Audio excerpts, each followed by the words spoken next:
Songs of a War Boy. Written by Deng, Thiak, Adut with Ben Mckelvey. Read by Blessing Mokotla with Ben Mckelvey. An unabridged Hachette Australia audio edition. Produced by Hachette Australia, an imprint of Hachette Australia Proprietary Limited. Text copyright Deng, Thiak, Adut, 2016. Recording copyright Hachette Australia Proprietary Limited, 2016. Recorded at Risk Sound Studios, Melbourne, and Sound Firm Studios, Sydney. All rights reserved. Pity the nation that is full of beliefs and empty of religion. Pity the nation that wears a cloth it does not weave and eats a bread it does not harvest. Pity the nation that acclaims the bully as hero and that deems the glittering conqueror bountiful. Pity the nation that despises a passion in its dream, yet submits in its awakening. Pity the nation that raises not its voice save when it walks in a funeral, boasts not except among its ruins, and will rebel not save when its neck is laid between the sword and the block. Pity the nation whose statesman is a fox, whose philosopher is a juggler, and whose art is the art of patching and mimicking. Pity the nation that welcomes its new ruler with trumpeting and farewells him with hooting, only to welcome another with trumpeting again. Pity the nation whose sages are dumb with years and whose strong men are yet in the cradle. Pity the nation divided into fragments, each fragment deeming itself a nation. Khalil Gibran, The Garden of the Prophet. The dedication reads, To my mom, Atiwakao Deng, aka Yuyu, my galaxy, and to my brother, John Mack, who rescued me. Everything I do is to make your sacrifices worthwhile.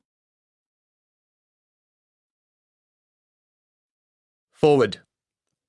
I was in my late 30s when I first went to South Sudan, a man neither green nor easily overawed. For more than a decade I'd reported on conflict and upheaval, massacres and calamity, but it turned out I was not as seasoned as I'd imagined. Nothing has changed me as profoundly as that first journey into Dinka lands. It was 1998, a time of war and famine. I found my way to northern Baragazal, to a frontline village where the dead and dying lay in the dust, alone and untended. Children died at my feet. Their last breaths and the eyes of their mothers are with me today. South Sudan was a place where people died or were driven mad. We were flown in from northern Kenya in a single-engine Cessna. The pilot was a New Zealander. At a place called Panacea, in a landscape littered with death, something in the pilot cracked. Before we took off for the final leg back to Kenya, he began sobbing and shouting nonsensically. He ran here and there without purpose. He appeared enraged. Cameraman Steve Levitt and I watched the pilot with concern. His shirt was foaming with sweat.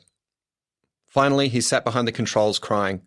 As the Cessna clawed into the superheated African air, without warning he tipped the aircraft over and plunged it towards the ground. He pulled out, the aircraft shuddering at the level of the trees. Regaining height, he tipped the plane over on the other wing, and again we were spearing towards the earth. I waited for death.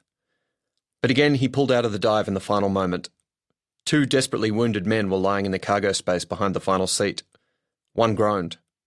No one else said anything. Some hours later, we landed near the Red Cross Hospital at Lokichogio, unloaded the casualties, and never saw the pilot again. The following year, Levitt and I returned to Sudan with some activists to buy slaves.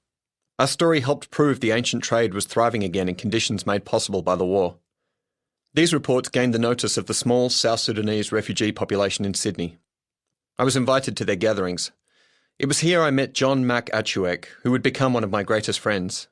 We were partners in many endeavours, in charities that he launched and businesses that he floated. He was funny and kind, determined and brilliant. In every great success and in his many setbacks and disappointments, John always had a new plan and a willingness to bring you in on it. I loved John unreservedly. He was my Mandela. I will not say more about him here. His spirit and his story are in these pages. On my first visit to John's home in Sydney's Blacktown, he introduced me to a lad he called David. This was Deng. He was just a teenager then, athletic, intense and brooding. He did not say much. He did not know much English. He wore his hair in short, tight spirals and could easily have been a model, or the more outlaw kind of soul singer. He radiated charisma. But where his older brother was easygoing and full of charm, Deng struck me as wary. I felt his alienation, his lack of trust. I sensed the great ache of his loneliness. That Deng has become the man that he is today is a miracle, but one of his own making. In the libraries where he lost himself, he unlocked a striking intellect. In the law, he found a moral code to cleave to, a source of dignity and power. It's impossible, on meeting him now, not to be in awe of him, and that is before you know where he has been. This book tells that story. Here you meet Deng on his own path. It would be unbelievable were it not true. At the heart of it is the story of about who we all are and what we owe to each other. Hugh Remington, Sydney, 2016.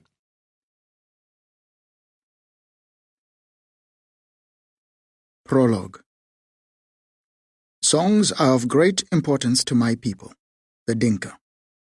They are our avatars and our biographies. They precede us, introduce us, and live on after we die. They are also how our deeds escape our villages, and they pass on our code of morality, culture, and law. When I was a boy, I dreamed of having my own songs. But now I am a man, and I have no songs. It's likely I never will, in the traditional sense. For the Dinka, these songs are only for men. In the eyes of my culture, I am still a boy. When I should have been going through the rituals of manhood, I was caught in a vicious war. By the time I was returned to my people, I was very much a Westerner. My feet straddled the continents, and also the threshold of manhood.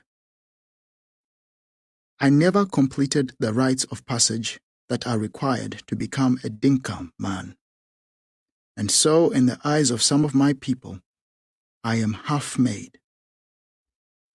I am also half-made in the estimation of some Australians too, those who cannot accept me as their countrymen because of the darkness of my skin, where I started my life, and my accented English. I know I am whole, though. Yes, I have had a difficult life. I'm proud of some of the things I have done, and ashamed of others. But I own all of it, and I've reconciled with all of it. That's why I am whole. Perhaps this book could be my songs. I came to this country with almost no English, fresh physical and mental scars, and an education that didn't extend much farther than the ability to strip and clean an AK-47 rifle. About a decade and a half later, I have my own law firm. I'm still a relatively young man, but I think perhaps I have done a few things that deserve song.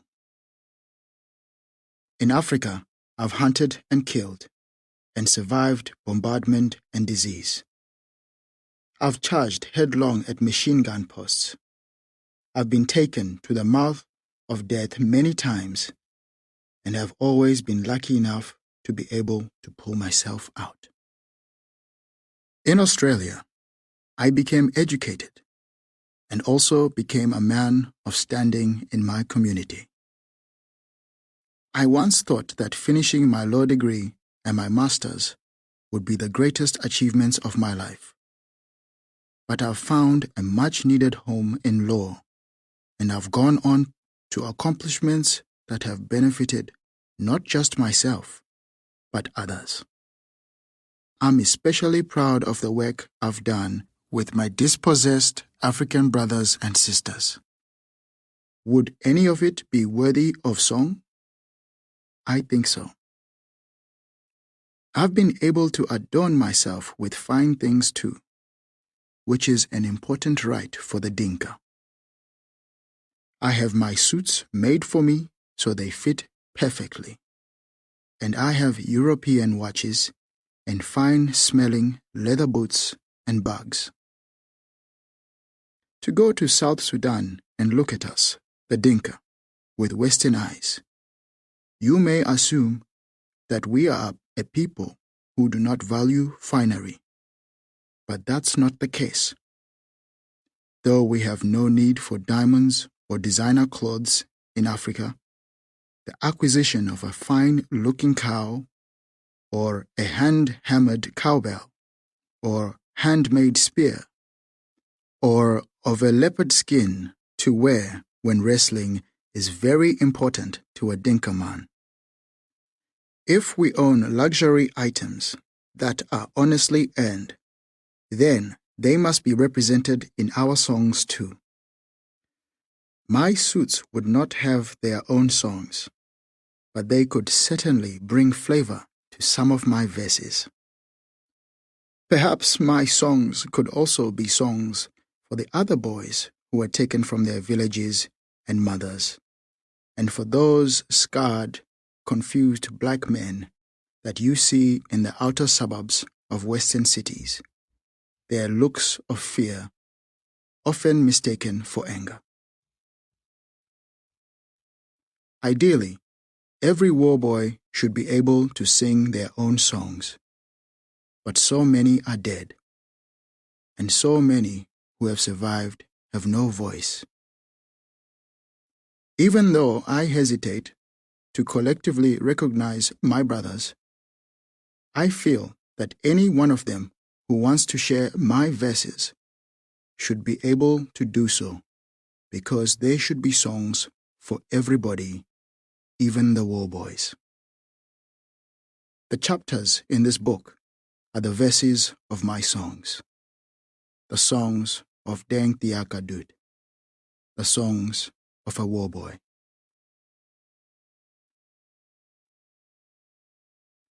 Chapter 1. The Village of the God Eater. I was born lucky. I was born as part of a large family and amidst a strong tribe. We are the Dinkabo. That is the name that's mostly used for us. There is another name for us, but that name is too formidable to be used much. Some names, like some songs, are too powerful for their own good. I will say it here, once, but I will say it softly. We are the Monijieng, the men of humanity. I was born into a village that was not built for us Dinkabo, but for our long-horned cattle, which are sacred to my people. The cattle bless the body, the land, and the soul. They would die without us, and we would not be Dinkabo without them. I was born amidst the cattle in Nwak, a grass-made cattle shed near a village called Malaik.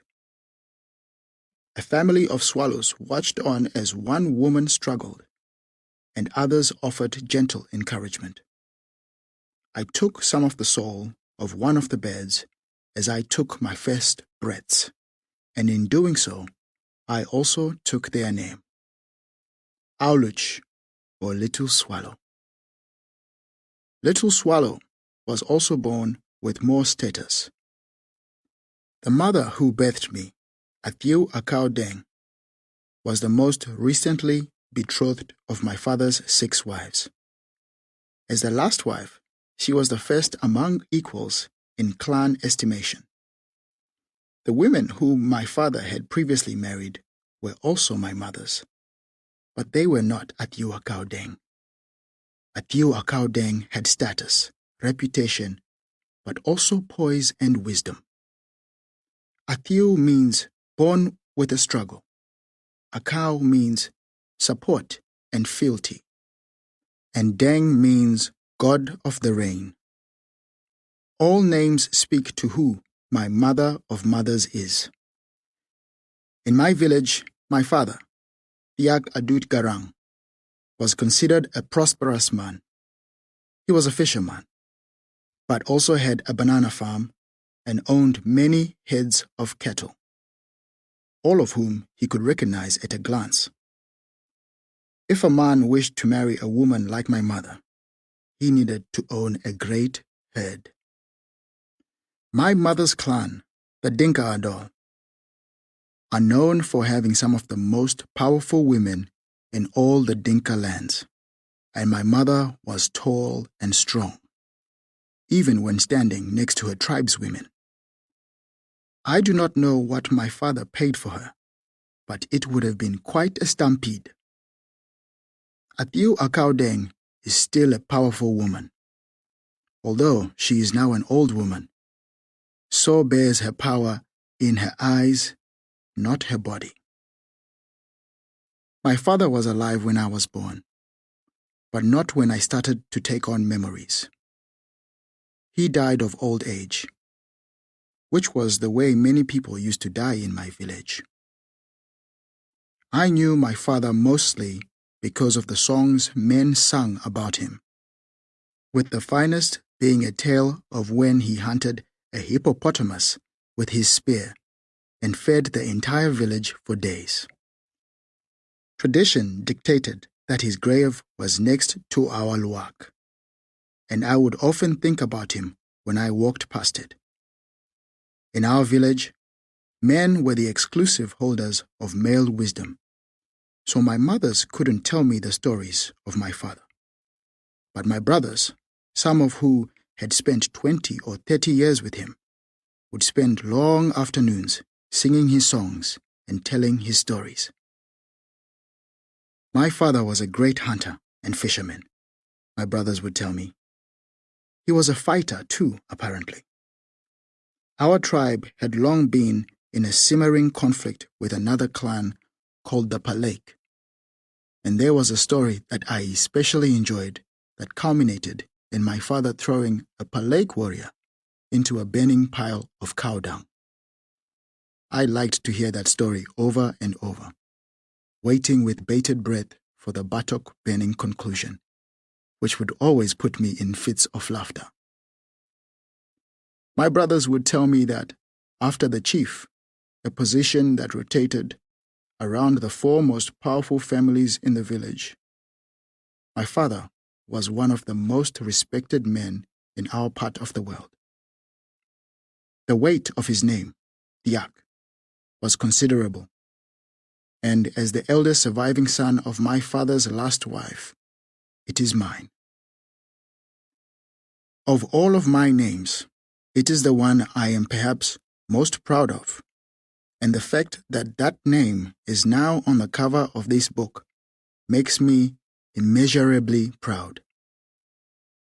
There was another piece of great fortune that was handed to me when I was born, and that was that my mother gave birth next to the White Nile River, an endless brown-green band flowing south to north that deserves tribute from all who are alive, man or beast.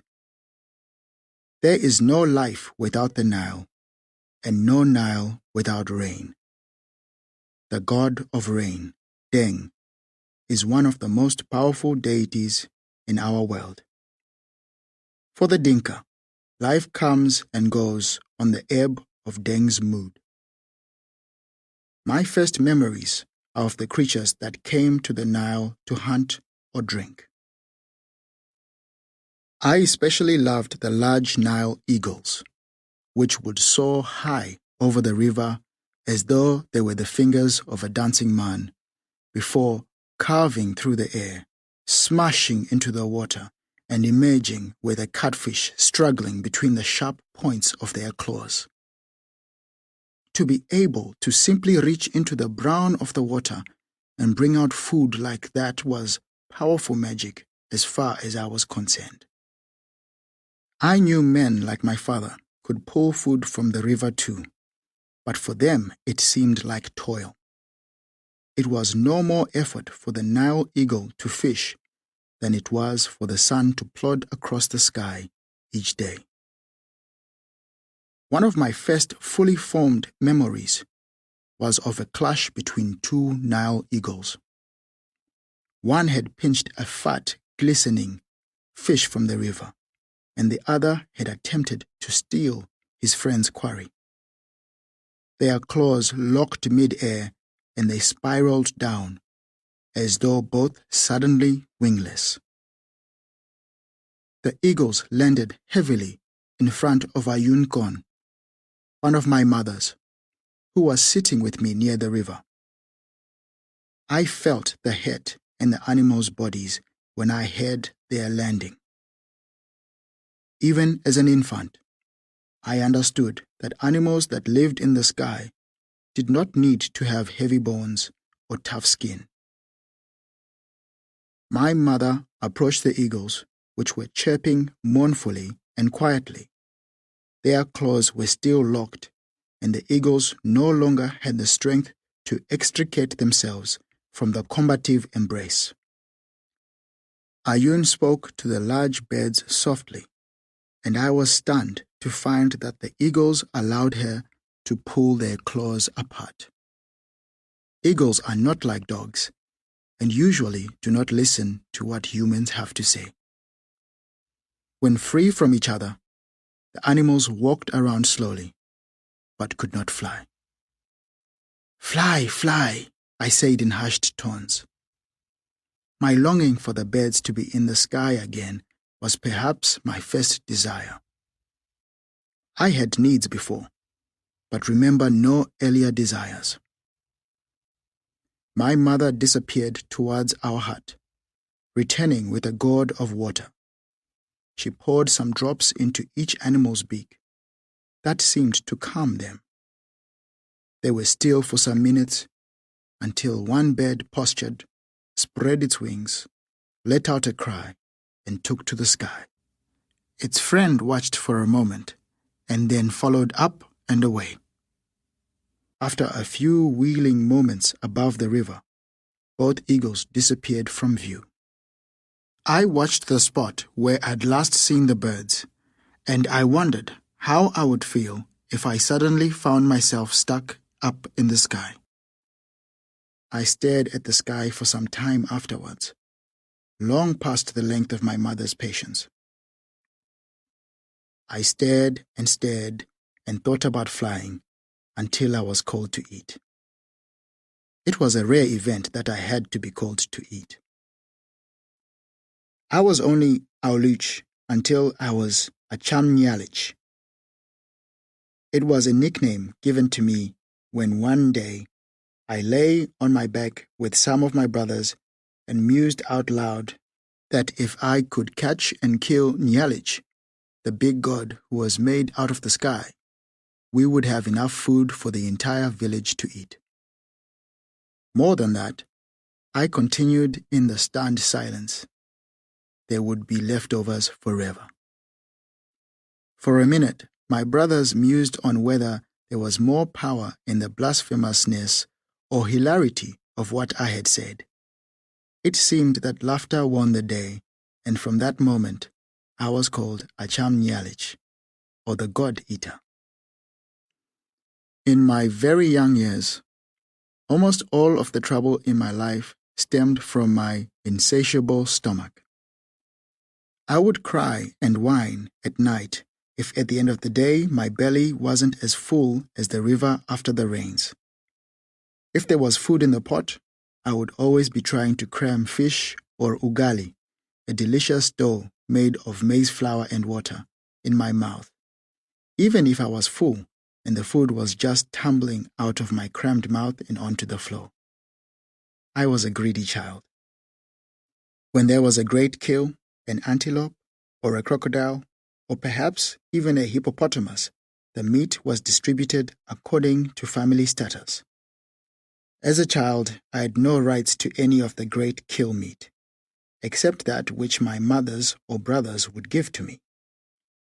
Often, however, I would eat better than some of the adults, as it was easier to feed me than listen to my whining.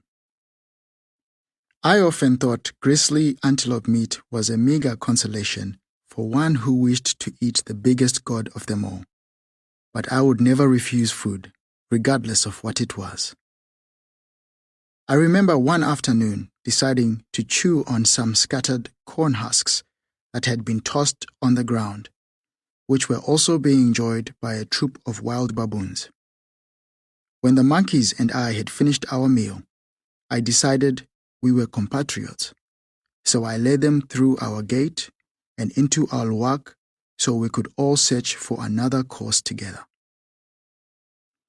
When one of my mothers came into the luwak and discovered a barrel of monkeys and a gluttonous fat little child sharing the precious fresh corn supplies, well, there was wrath enough for both species. I was suspicious of the baboons after that day. They had tricked me, and when I saw them, I looked at them with narrowed eyes. One day, some of my brothers and I made a bow and arrows to shoot at the larger bugs and beetles near the river. After seeing how true the arrows flew, I decided I would get even with those monkeys that had caused my buttocks to be whipped. I waited for two of the baboons to engage in an act that I didn't understand, but I knew to be private.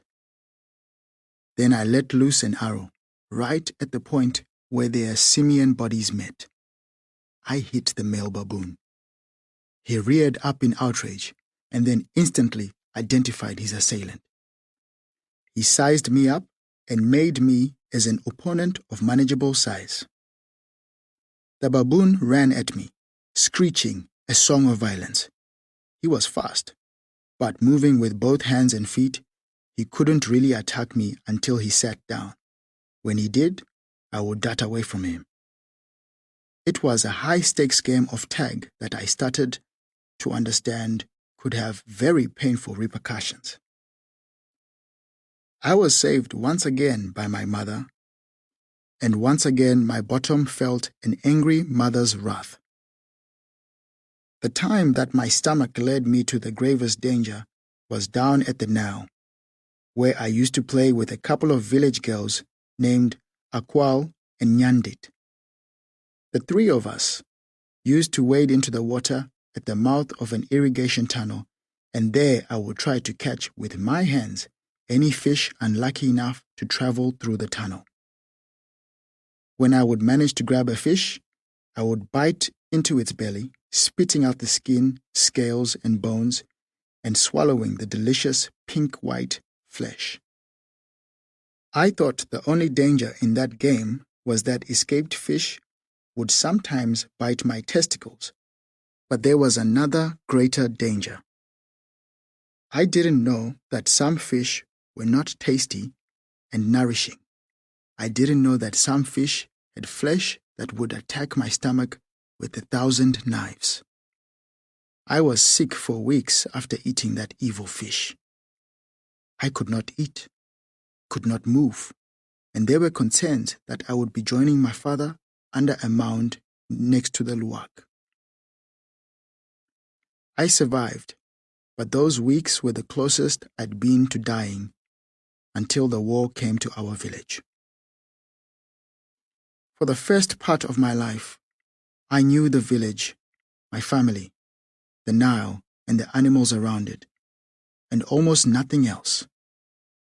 I didn't know of the war, because that was something that happened in Madinas, cities or towns, not villages like mine.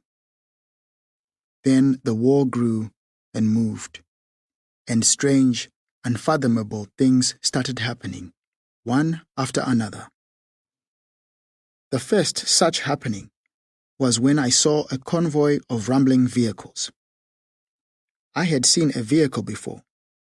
A man in the village had once used a large vehicle that was all wheels and seat to plow a field. I didn't know that there was more than one vehicle in the world though, let alone all these trucks bouncing along on the hardened mud. Alongside these vehicles were men wearing cloth on their bodies and legs. I'd never seen that before either. To add to my confusion, these men had lighter skin than the people of the village, and they all held shiny sticks. I was intrigued, but also scared of these men and their vehicles and shiny sticks. The men sang songs that I didn't understand. I later found out that the songs were fierce, about a powerful god called Allah, who I suspected could not be eaten. Of all my brothers, perhaps the closest to me then was a fully grown man named Adut. Despite the age difference, we were particularly fraternal because he and I shared the curse of stammering. I asked Adut about the men I had seen down at the banks, and he looked at me as though he was trying to explain something very complex to me in simple terms. There is a north, and it is bad, Adut told me.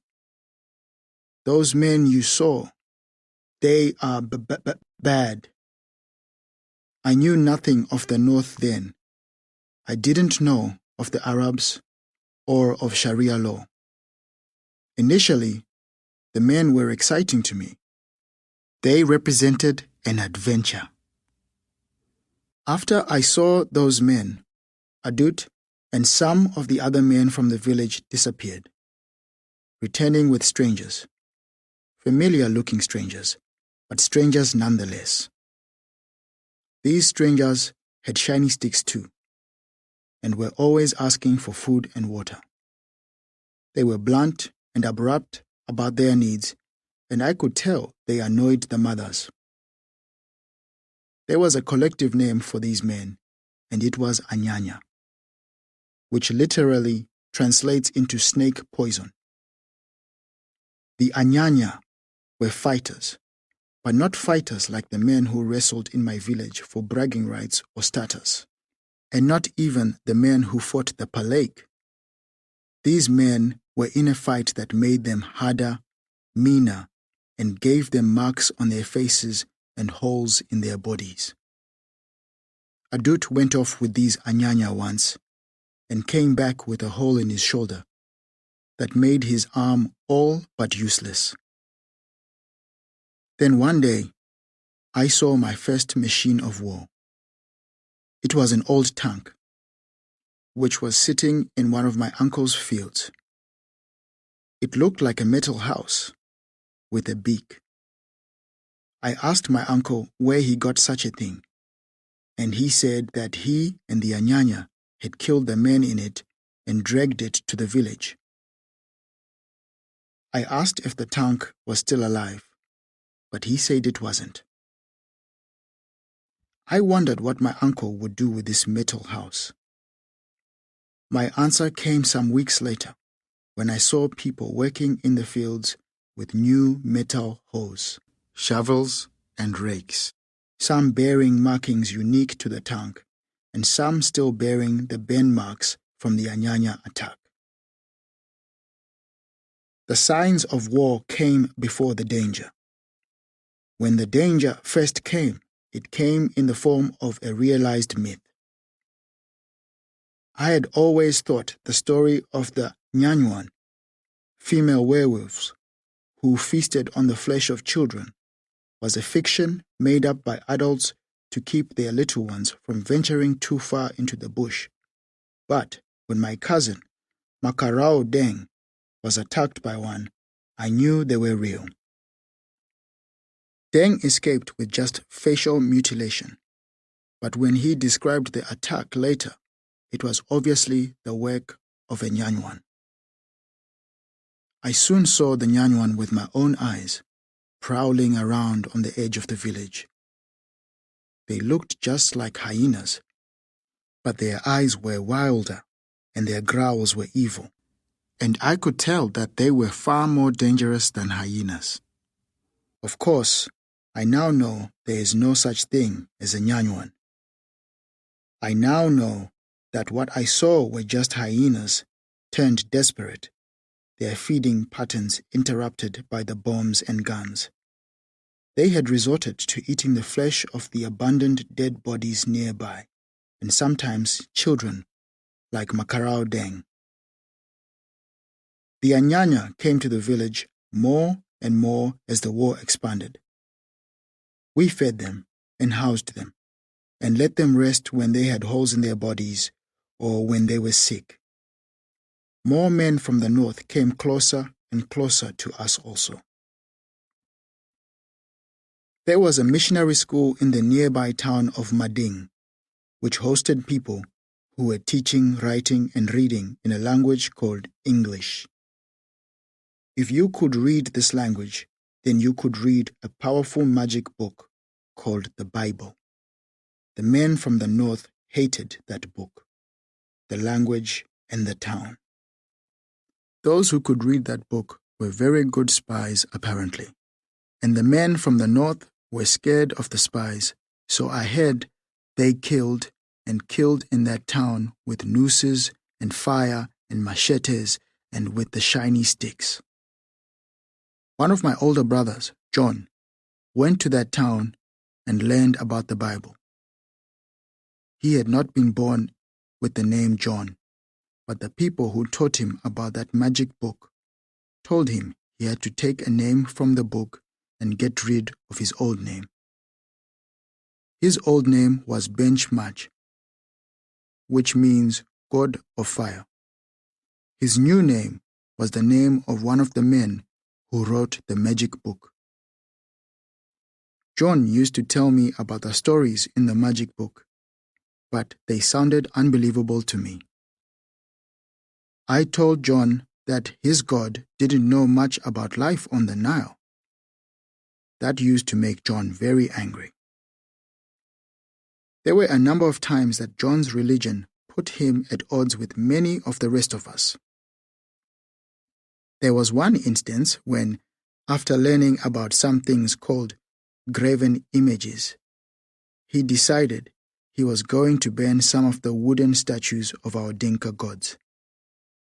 The mothers were very upset with John's vandalism, but people in the village generally did not mind the Christians like John, and understood that they did strange things sometimes. People were inquisitive about John's God, who claimed to have powers like lightning, summoning, and resurrection. They reasoned that they might need his help against the encroaching Arabs. John said that his God had told him he had to go away to fight the Arabs, so he left the village with another brother of mine named Adut. When I asked people where they had gone, I was told they had gone away to become something called an officer, which was confusing because John had told me he wanted to be a soldier. One day, maybe when they had finished killing the people in Mading, the Arabs had a fight with the Anyanya near our village. When the fighting started, in between the sounds of roaring thunder, I could hear a lot of yelling in a language I didn't understand. The fighting started in the day, and when the sun went down, the fighting continued, on and on. At night, the fighting looked like nothing I'd seen before. Lights like stars, but much brighter, flew backwards and forwards, with some of the lights flying across the river and over our village with a sound that was like breaking wood. My little cousins and I were so engaged with the show, we decided to move to a walk close to the river so we could get a better view. When my Beth mother found us, huddled near the river, eyes full of tracers, shells, and bullets, she yelled at us with a real fury.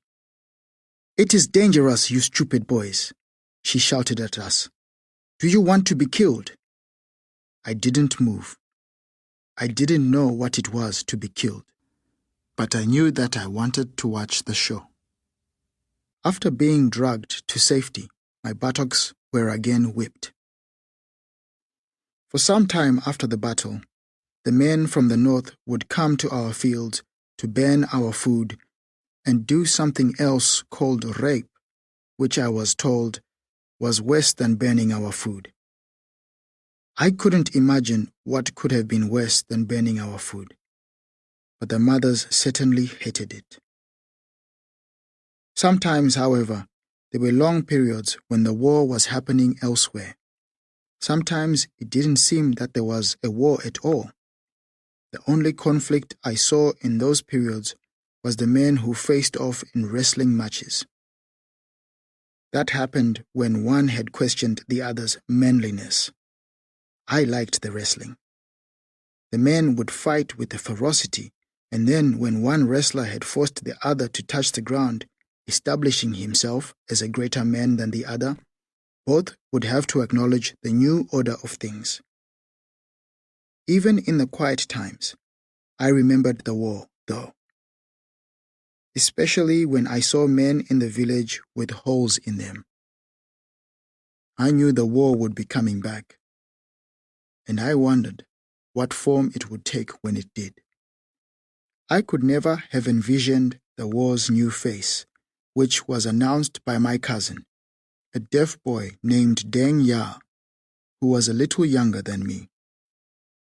One morning, he broke the calm of the early hours by running around the village, yelling his mangled, consonantless words that no one could understand. I understood them this time, though.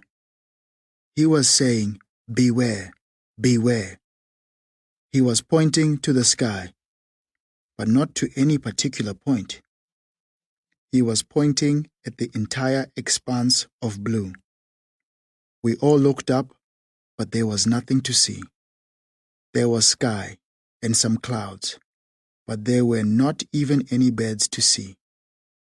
Until there was a bird, but a very strange one. Most birds glide like a fish in the water, but this one walked like a man in the middle of a long journey.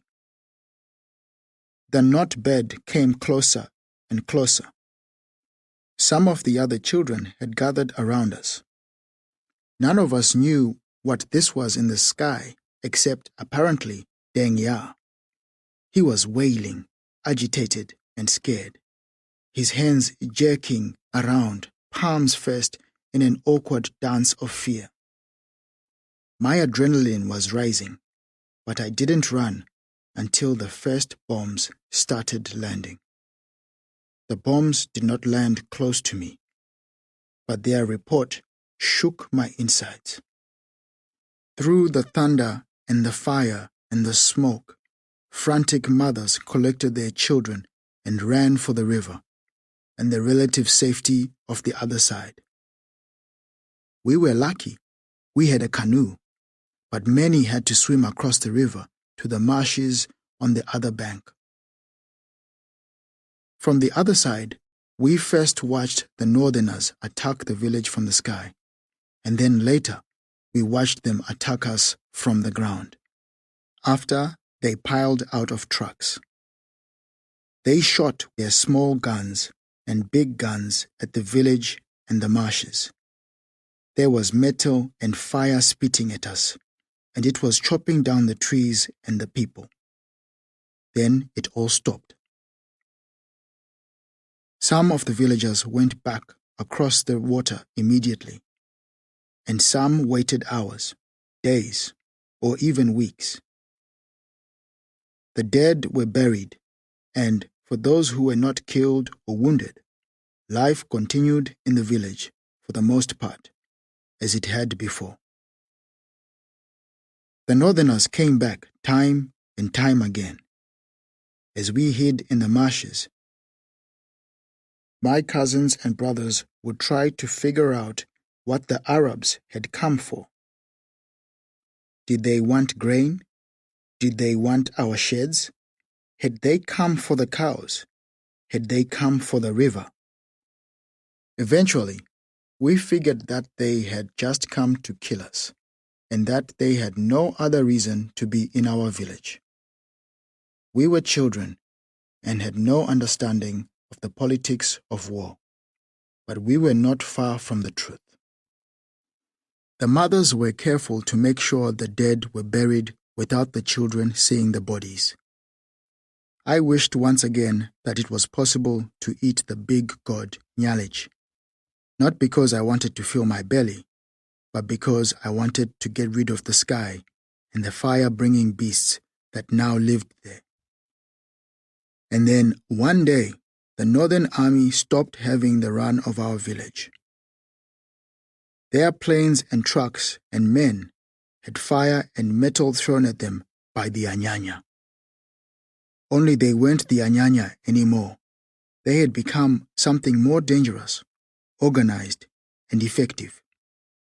The Anyanya had joined a new army, the Sudanese People's Liberation Army, SPLA.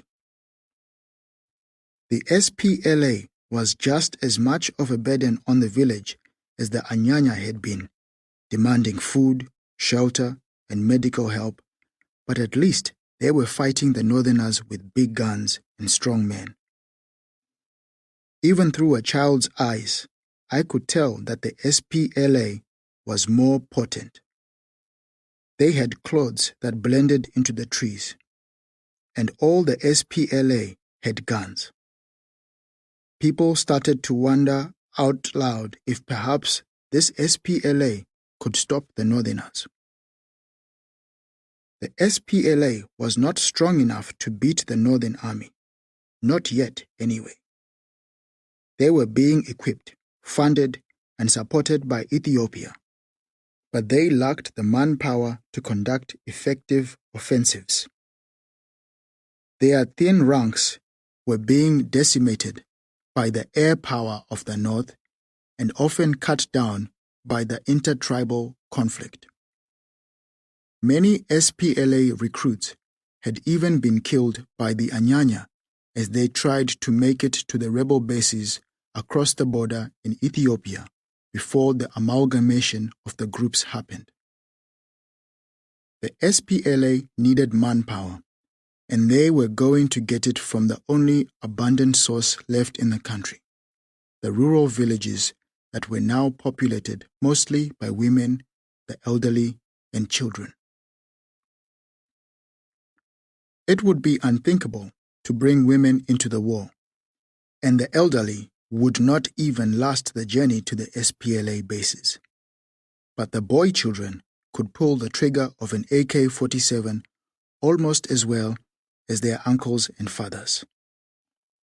They could be groomed for extreme loyalty also, and they would not balk at some of the aspects of fighting that some men could not stomach. The fighting of this war was not only done on the battlefield, and those who needed to be killed were not only just men carrying guns. The SPLA would build an army of war boys. I would be a part of that army. I would be a war boy. I remember how I spent my last day as a civilian. I played at being a man.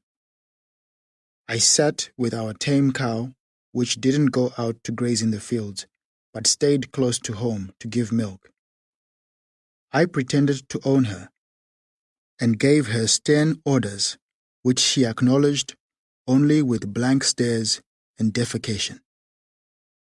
My voice changed when I told her that one day I would probably have to give her over to another man with a very fine daughter who would be strong enough to carry an antelope on each shoulder, and who would be so tall that she could touch the roof of the cattle shed just by reaching up.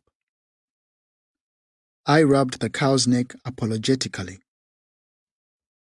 There were more blank stares and more dropped shit. In the dirt at the cow's feet, I designed my own cattle camp.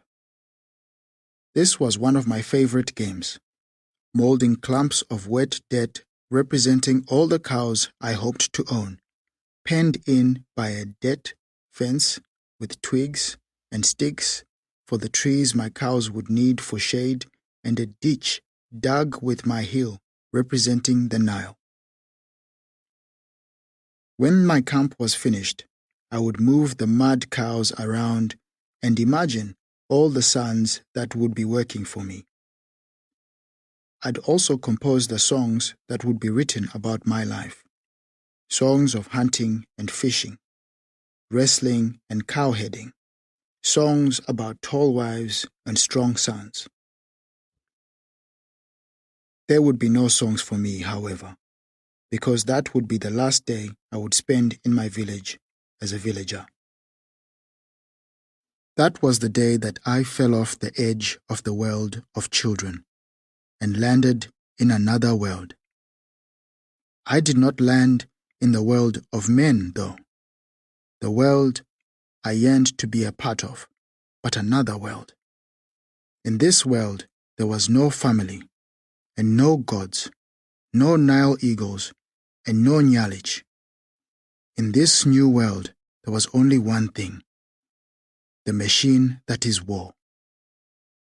I was destined to be a useful part of that machine, or I was destined to be dead. I was no longer Little Swallow, or the God-Eater, and not even Deng Adut. I was SPLA. I would be that, or I would be nothing. On that day, I was 7 years old.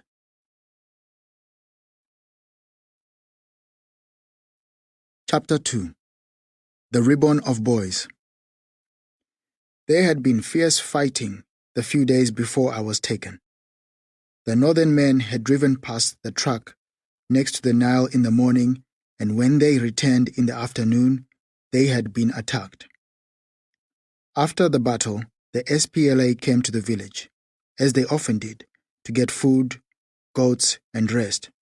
But they were also coming to the chief with an edict from their leader, Kwal Manyang Juk, to gather at least one boy child from each family.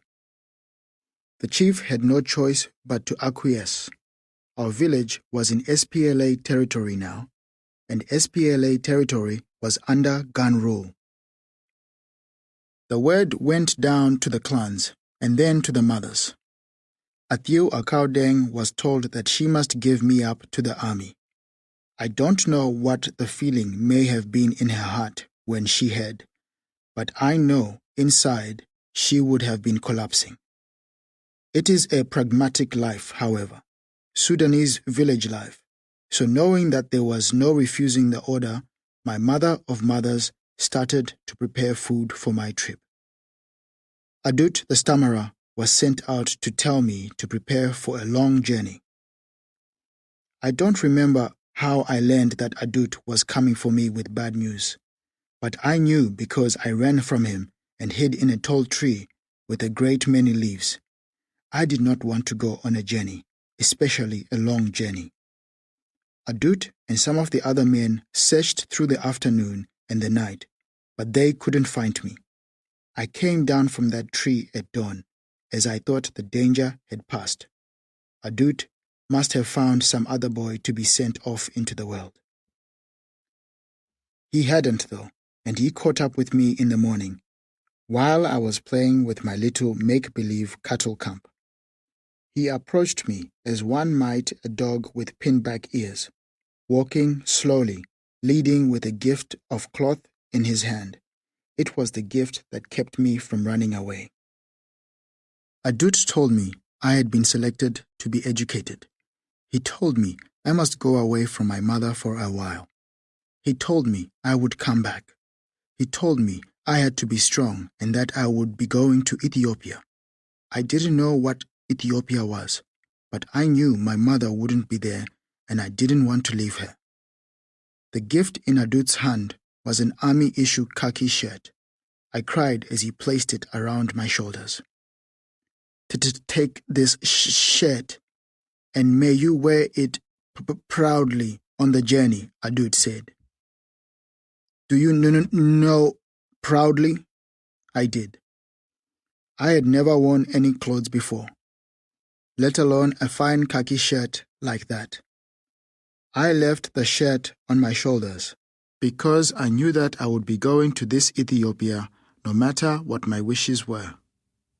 There was no point in refusing the gift.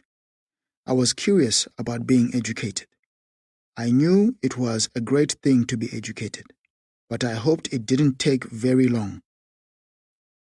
As we prepared to leave the village, I found that I was not the only boy from my luwak who had been selected to go away. My cousins Anyang Alwel, Adut Ago, and Curich Tuch, also tiny, crying and shivering with fear, would be traveling to Ethiopia too. As the men waited, my mother held me one last time. She held me too long though, and her fear started to seep into me. I began to cry, so she broke the embrace. The last touch I felt was her hand on mine as she gave me a parcel of sorghum, grain, and nuts. You will have to be strong now, little swallow. You can no longer afford to be soft. There were 30 boys selected from my village, some a little older than me, some younger, and we were all marched in one column into the bush by some village elders. After a couple of hours of marching, I was as far from my birthplace as I'd ever been. It was roughly 20 kilometers to Kolnyang, the first town we stopped in. I thought the journey was hard. I thought that my feet hurt, my stomach was empty, and my mouth was dry. I had no idea. When we got to Kolnyang, I saw two things my young eyes had never seen before. The first was a structure with a large tin roof, which made me wonder if Kolnyang was one of those things called a city that some of the Yanyanya had spoken of. The second was the great expanse of people. These people were spread far further than the limits of the town in my eyes. Most of the people were boys, their eyes full of suspicion and fear and tears, sitting or lying on the baked dirt. But there were also soldiers, who smoked and looked bored and tired and annoyed, as only soldiers can. In Kolnyang, most of the boys and men were Dinka, although not all were Dinka Bo, but some were from different tribes. I could tell that by their faces and their bodies and the language they used. Due to this mix of tribes, I was more fearful of this town than the bush and its hungry animals. In my village, I rarely met anyone from another tribe. We stayed overnight in Kolnyang, bivouacking with everyone else. But at the setting of the sun, no children's songs were sung. The only sound in the camp was a muted whimpering. I did not sleep, and I don't think anyone else did either, except of course the soldiers. The crying got quieter as the moon rose, but the sound of the boys never totally went away. When I sat up in the middle of the night, I saw that almost every pair of eyes around me were open. I knew what all the eyes were looking at. They were looking at the stars. The mothers would not be sleeping that night either. The stars were perhaps the last thing that could be shared by both the mothers and the boys.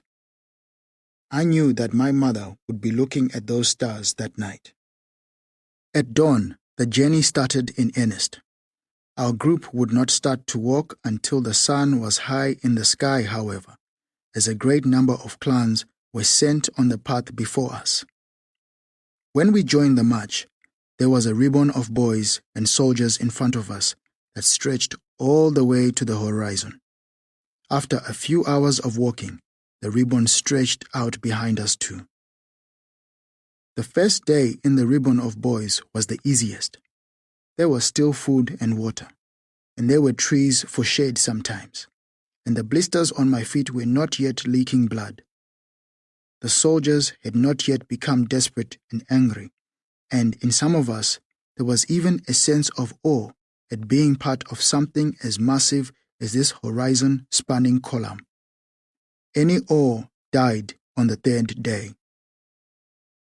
One boy complained constantly on the trip. He was perhaps slightly older than me, and as we marched, he was given the name Adal Ayo, which means a child who is disrespectful of the elders. After a couple of hours of walking, Adal Ayo would sit on the grass, only moving on when prompted by a soldier. If you fall behind, you will be left for the animals to fill their stomachs, one of the SPLA soldiers told him. We heard the sounds of lions as we walked, and I think the growls helped Adal Ayor to find the strength to keep walking. I don't know whether Adal Ayor made it all the way to Ethiopia, but I think it's likely he did not. On the second day, we walked from Konyan to a Dinkabo village called Ajagir, and on the third day, we were pressed on to Murlie lands. We knew the moment we crossed into Murlie territory because whispers started to ripple up and down the line. A new level of fear started to spread, the fear of being taken. The Murlie were a tribe of expert guerrilla fighters and often raided our lands to steal those things that were most sacred to us: cattle, children, and our mothers. Being in the ribbon of boys was bad, but at least there were cousins and uncles around us. We were not in our villages, but for the time being, we had food and water. Who knew what happened to the boys who were stolen by the Murlie? For most of the boys, their fear of the Murlie had existed almost since birth. My fear of the Murlie coalesced around a gunshot wound that one of my mothers had on her shoulder when she had been shot in one of the Murlie's many raids. The soldiers were constantly on edge as we walked. They kept their rifles at the ready and their eyes on the bush. Sometimes shots would echo from behind us or ahead of us. Sometimes a ripple of chatter would come all the way to us, explaining the shots. Usually it was some soldiers hunting antelope, but sometimes it was not. When the Murlie attacked us, they came in groups of 3 or 4. Knowing that a frontal attack was impossible, they shot their precious bullets only when they knew they would find a target, and then they would disappear again, like ghosts. There were many Murlie attacks. I don't know if the Murlie stole any of the boys on that journey, but I know some were killed. Soldiers were killed too. Bodies large and small were left to the animals because the column never slowed. Such was the inertia of the ribbon. That night, we stopped in a Murlie town called Gumero that had been occupied by a garrison of SPLA fighters. We stopped for just a few hours. The last proper night's sleep was behind us, and no one managed to get any sleep in that town. The stories of kidnap and death were too powerful a stimulant, regardless of how tired we all were. The next day, like zombies, we once again crossed into wild Murlie lands, and the next day after that. There were more shots, and more stories, and more bodies. When we would stop at the end of each day, I would experience moments of unconsciousness, but I'm not sure I ever achieved something that I previously would have called sleep. After leaving Gumero, we crossed a desert, which was something I had not conceived of, let alone seen. I knew that the sky could be empty, but the land also? The land was full of trees and rivers and animals and people, as far as I knew, but it seemed there could be emptiness below the horizon also. After a few hours in the desert, there was only dirt and sand, as far as the eye could see in any direction. One of my great uncles, Garang Kudu, an experienced soldier from the Anyanya, told us that from that point on, the only liquid that went anywhere was in a mouth until we could see a body of drinking water in front of us.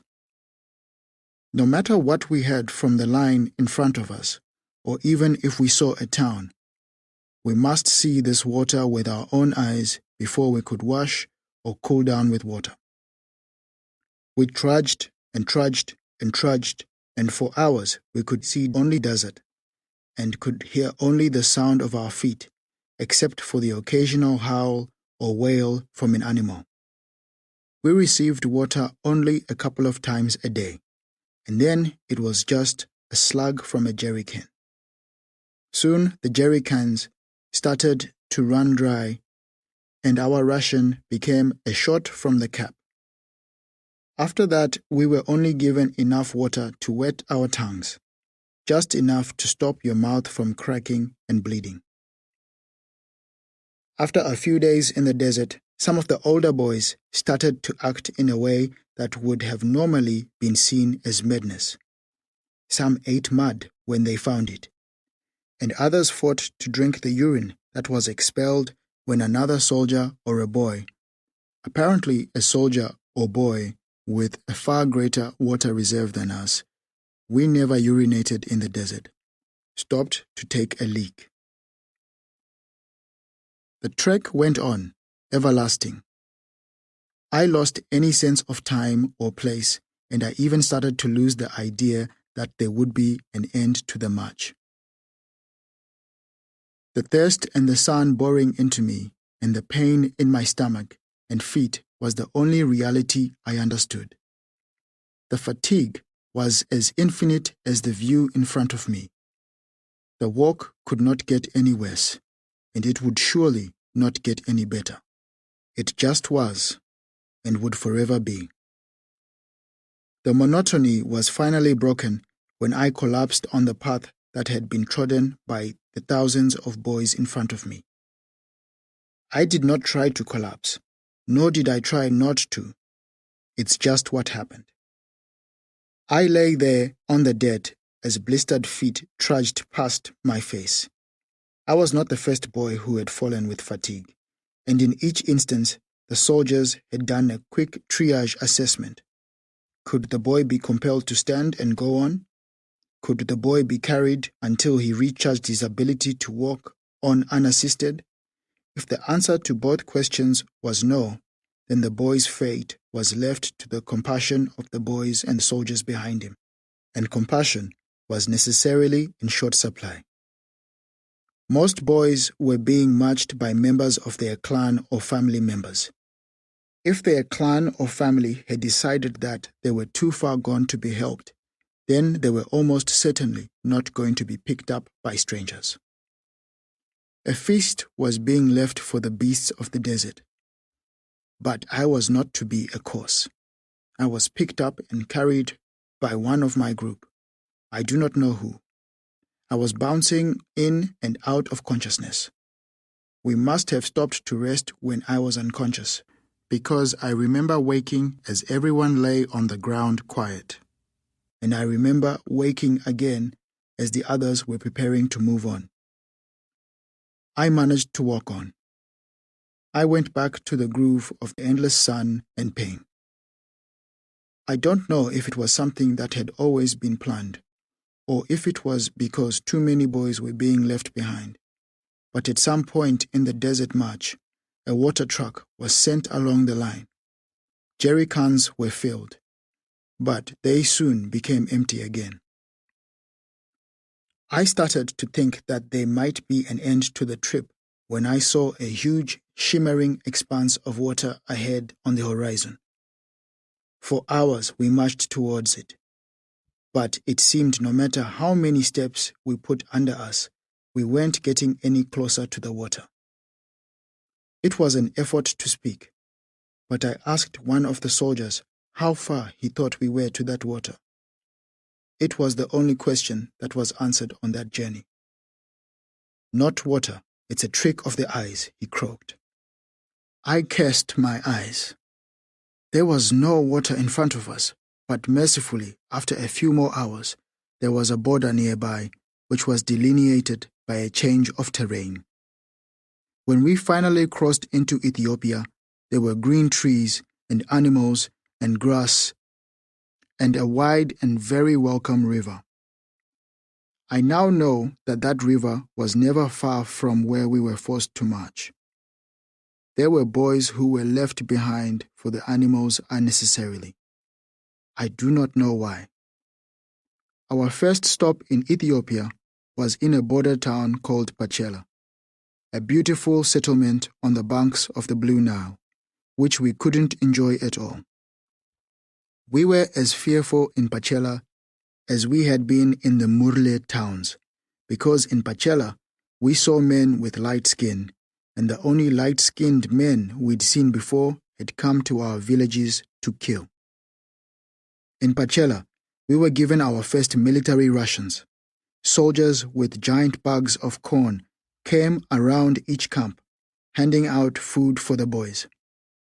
For us boys, they counted out the individual kernels of corn as they put them in our hands. We stayed in Pachela for some days. Ethiopian soldiers and the SPLA had occupied the town, but they had no control of the road ahead. There were Murle on the road, as well as Anwak, the people of the lands we were in, both of which had been known to attack SPLA patrols to steal their guns and ammunition. There was also the threat of northern planes and helicopters. If spies told the northerners about a cluster of boys and the soldiers on that road, a great haul of bodies could be attained with just a few bombs. Eventually, we were moved onto the road, and it was a long one. We were given small amounts of corn and water along the way, but we were not going to make it unless we augmented what we were provided. Some Anwak tribesmen traded food, a grain mash that was a byproduct of their beer, on the line, and we bought it with what we had. The khaki shirt that my brother had given to me when we started the journey. I was once again naked, but now many hundreds of miles from my village. Eventually, we stopped at a wooded area close to a river. This was Pinudo, a camp that we boys would help build, and a place that a generation of southern Sudanese boys would either pass through or die in. For the rest of the world, Pinudo was, and still is, a refugee camp. But for those of us there at its inception, the camp was a holding pen for boys, a place of incubation and maturation. It was a place where the SPLA could store their human stock until we became large enough to be able to accept the recoil of an assault rifle and plunge a bayonet into a foe. The first few months in Pinudo were dedicated to building grass tents, cutting bush, clearing paths and roads. My sole role in life then was hauling water from the river to the camp. It was months of monotony. My feet flattened a path from the camp to the river, and the jerry cans carved an odd-looking bald spot on the top of my head, where they spent most of the journey from the river back to the camp. Those were empty days. There was no play, no fun, no movement, no purpose, and certainly no songs. All I did was try to keep up with the water deliveries and get some food in my belly when I could. Some days I did not manage it, as the food was often stolen by the older boys. I left my village fat and with khaki around my shoulders. After just a few weeks in Pinudo, I was naked, tiny, and quite fragile. Sicknesses like measles, tuberculosis, whooping cough, and chickenpox swept through the camp in waves. Eventually, one of these fever-inducing diseases cut me down. My journeys from the river became slower and slower, and soon I couldn't eat and could only barely drink.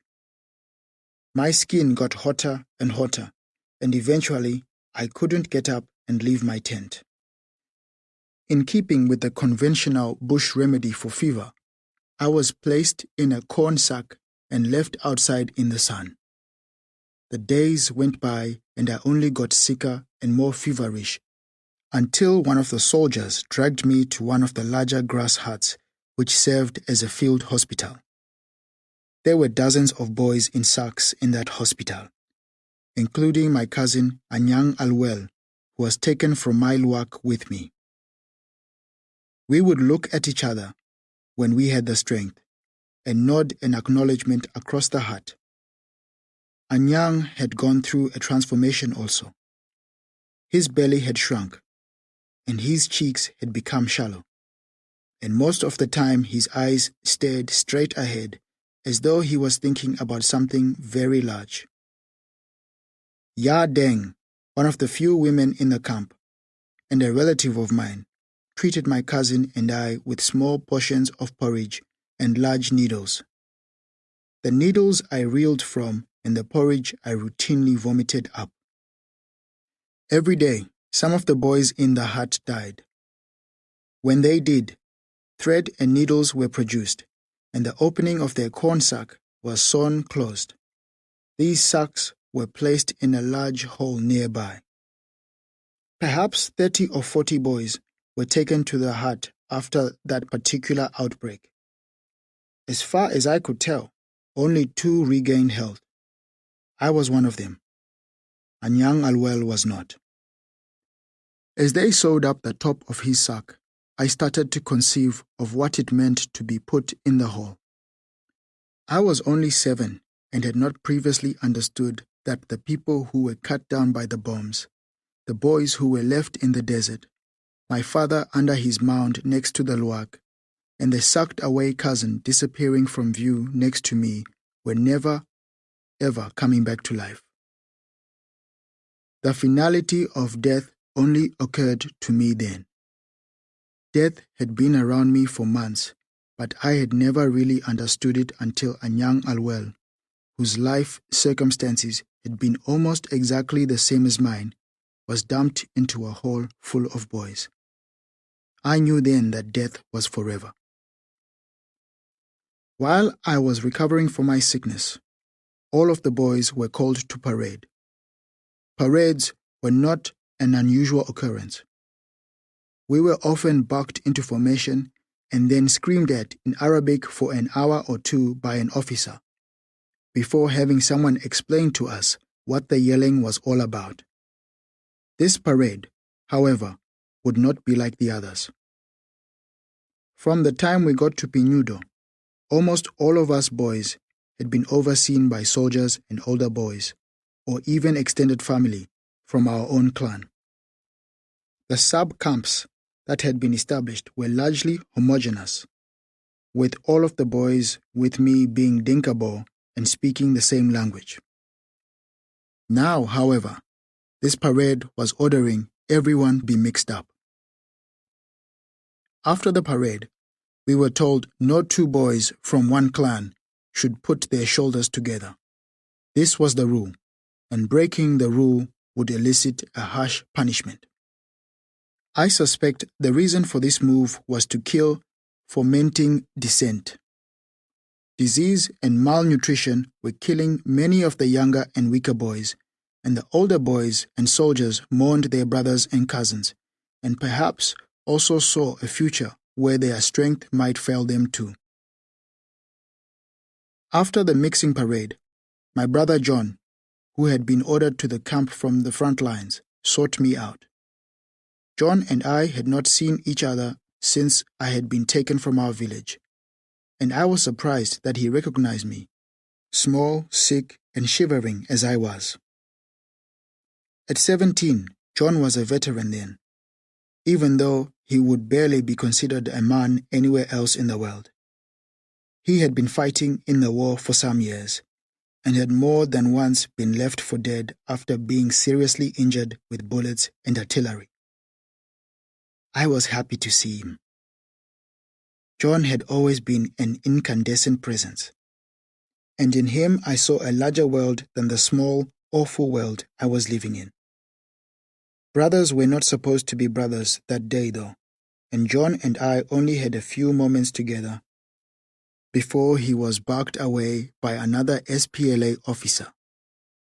In the time that we did have together, John took off his shirt, which was cotton, red, and beautiful, and put it on me.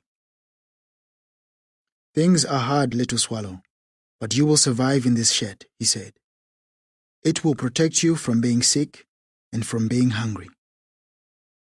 I knew that John had special Christian magic, so I held that shirt reverently. This protective shirt was the second piece of clothing I'd ever worn. Perhaps it worked too, because when I wore the shirt, I was neither sick nor hungry. I only wore it for a few minutes, however. As I was walking over to report at my new camp, a fist crashed into the back of my head, and then some feet into my stomach. I was robbed of my only possession, and walked to my new home naked. I was shivering, mute, and feeling the blows when I reported to an older boy of perhaps 13 or 14, named James Madeng Mabil. As was the case with many of the teenagers who were in command of a group of younger boys, the lesser angels of James Madeng Mabil often ruled his moods, and he was sometimes prone to cruelty. Nearly every day after that mixing parade, I woke up soaked in my own urine. When James Madeng Mabil found me sticky or smelling foul, he wouldn't beat me. He would order the police to do it. There were boy police, just like there were boy soldiers. For many months after the mixing parade, I spoke to no one except for a grunt or a nod. I was sick and hungry every day, and my only activity was hauling jerry cans of water from the river to the camp, an activity that would soon strike me mute with fear, as I knew that dropping the water would mean a beating from James Madeng Mabil. Of course, I went mad. It happened one day when we were called to parade. Once we were settled and at attention, a great number of soldiers, far more than I'd ever seen at parade before, walked in, with most fanned around one man who was obviously more important than all of the others put together. The man wore a military uniform and a cap, and he had eyes that were set close together, which made him look very thoughtful, and a wide mouth that was framed by a well-kept chin-strap beard. This man was Dr. John Garang, the leader of the SPLA and the father of South Sudanese independence. When Dr. Garang was seated, some of the older and fatter soldiers took turns giving speeches. When there were pauses in the speeches, we would all clap and cheer enthusiastically, even though many of us didn't know what was being said. Some of the older soldiers led us in war songs, most of which I knew. I sang them as loudly as I could, as I knew James Madeng Mabil would be watching. Then, flanked by some fat SPLA soldiers whose uniforms I didn't recognize, some near-naked men were marched, blindfolded, and bound in front of us. As I was sitting at the front of the parade, I could see the trembling fingers of the blindfolded men and the patches of urine collecting around their private parts. One of the commanders spoke angrily and forcefully to us and the blindfolded men. Then the commander motioned to the fat soldiers. They walked a few paces from their prisoners, raised their rifles, and at the commander's mark, fired into the heads and bodies of the blindfolded men. Brain and bone and blood splayed out on the ground and sky and over the front row of boys. The human matter that landed on me did not affect me that much, nor did the rolling crack of the shots, or the way the men fell and twitched spasmodically. The smell was too much, though. There was a smell that escaped the bodies after each shot that lingered in my nose. It smelled like fresh rot, if there could be such a thing. It was familiar, but also strange and terrifying. My legs moved without any order. They were not taking me anywhere specific, but away from that smell of living death. My feet slapped on the ground, and I heard the heaving of my breath. I heard shouting behind me. Another boy, perhaps a year or two older than me, ran past in a panic, and then another. They had responded as I had. The last boy was wearing shoes made out of old truck tire rubber and nails, one of which he lost while running. I barely felt the pain as the nail of his shoe entered the arch of my foot. Blood poured on the ground below, and the dirt stuck on my foot. I was limping by the time I was caught by James Mading Mabil. I expected to be beaten, but in that wretched moment, Mabil's better angels took over. He took me back to the camp and treated my foot. The wound did not get any better, though. Each day, I would examine the hole in my foot, looking for signs of healing, and every day I would find as much dirt and blood and pus as I'd found the day before. Then one day, I found movement in the hole. Bugs called jiggers, small, crawling animals like slimy, legless ants, had taken up in my wound. I dug the jiggers out of my foot, but they had laid eggs, so there were always more whenever I looked. Fever soon returned to my blood, and with the pain in my foot and the smell of the executed men confusing me, my thoughts soon could not be lined up properly. I started to lose my memory of words. I started to have trouble remembering the route to the river, despite it being almost a straight line, and I forgot which bed was mine.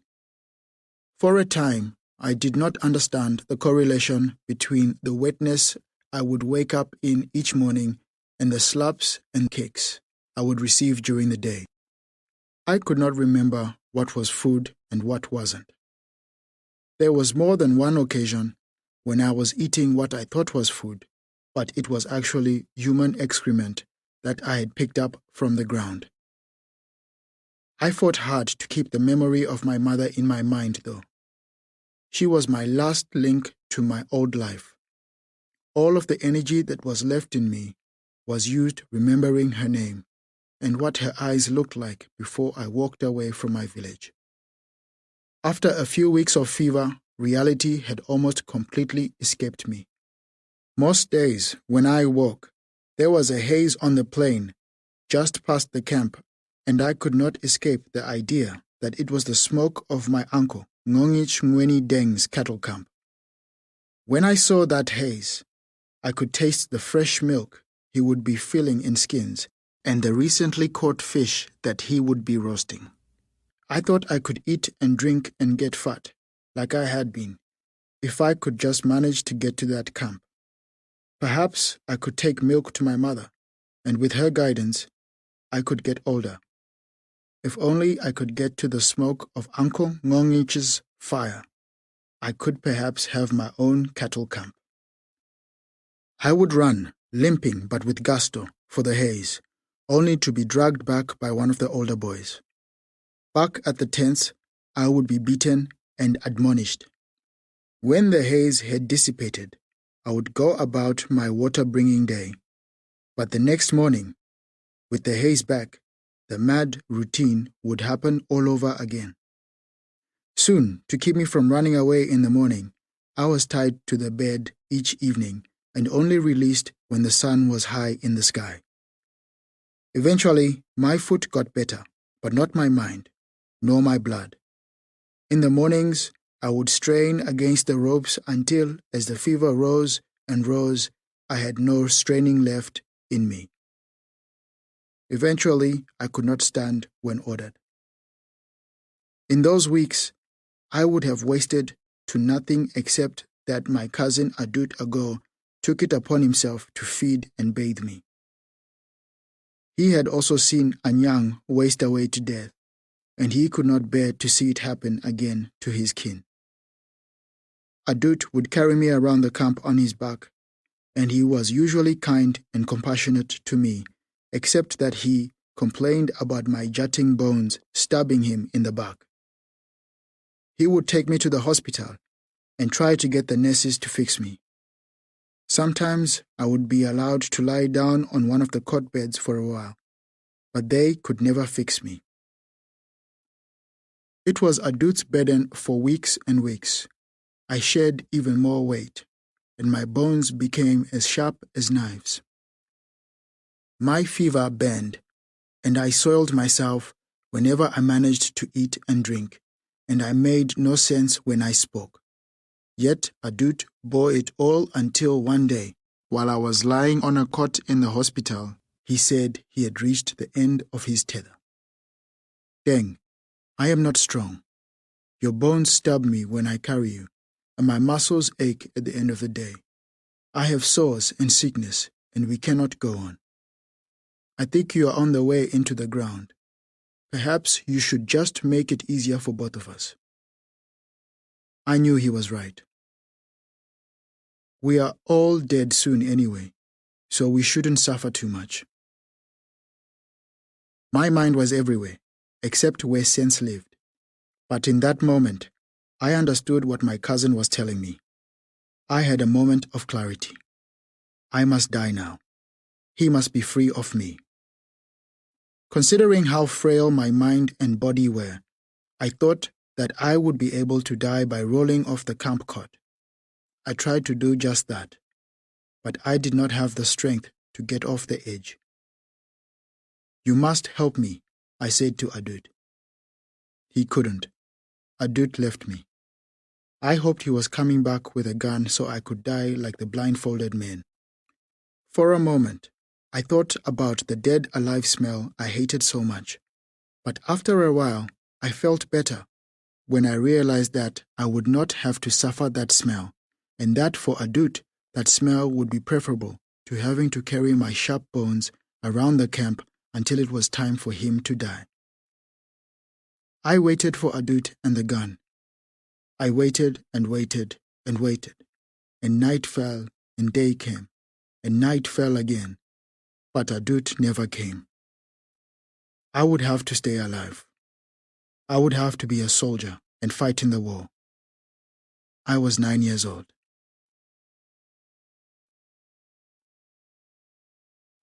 Chapter 3.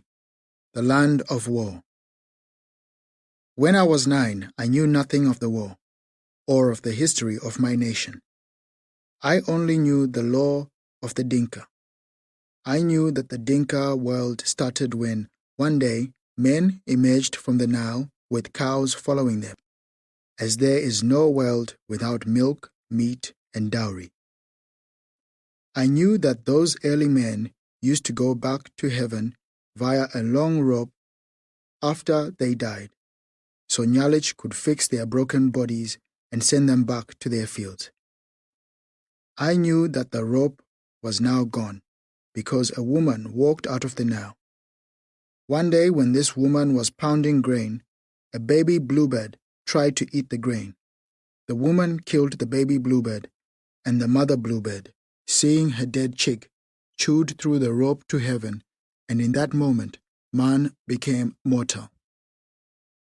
That was the history that I knew, but it did not explain the war that I was thrust into.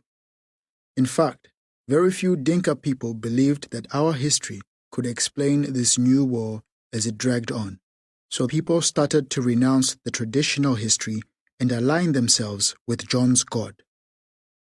To understand the myriad motivations of the people involved in this new war, you needed an adult's perspective.